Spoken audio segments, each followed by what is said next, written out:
My name is Terry Green. I've been in the framing industry about 13 years. I've been with J. Packer for just over 8 years. I'm a senior designer here.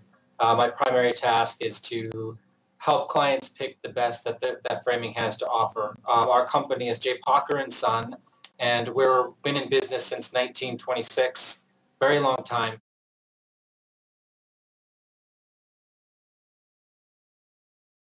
An extremely important part of it is the barrier between us and the artwork. And if you put something on the artwork that further keeps you from enjoying the aesthetic of it, then that's a major problem.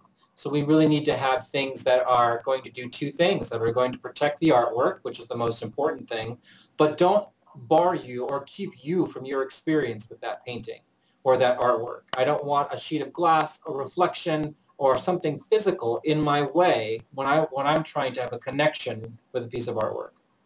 So glazing is very important in that regard.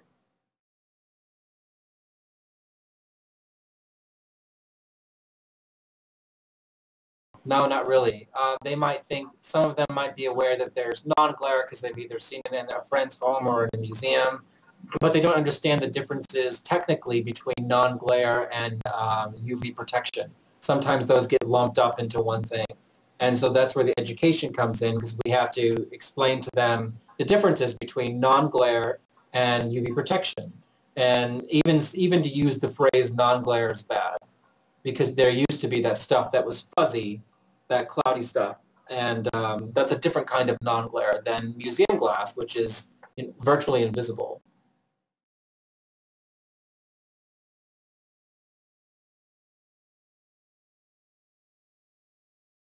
The combination of explaining the process and the display sells the product. The display is important. It's not enough to just walk up and say, take a look over there and pick the one you like the best. It's important to actually illustrate the differences and the pros and cons between each product. A lot of times you can sell AR glass, which is great, but it doesn't have a high UV content. You don't want to get into these over-technical conversations with clients because they're going to get all confused and then you're going to lose the sale. What we like to do is keep it neat and keep it clean and just get right to the point with each thing so that we can move on to the next item and not linger too much on any one thing.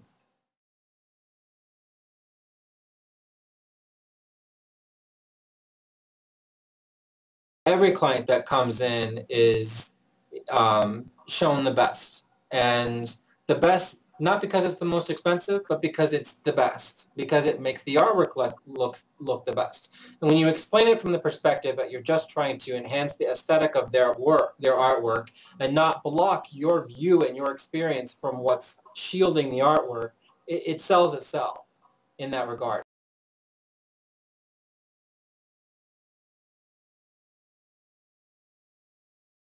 I would, again, through education, walk them over to the display and say, look at these, and just examine them for a few minutes and tell me the pros and cons on what you see. And if that's all it takes, because once you've seen this display, you'll be like, oh, the museum plexi, museum glass, those are the best ones. And then I ask, why are they the best ones? And the answers are automatic, because you can see the artwork, because the glass looks invisible. You don't get caught up on the cost of it. You don't get caught up on the production of it. You get to see with your own eyes why it works.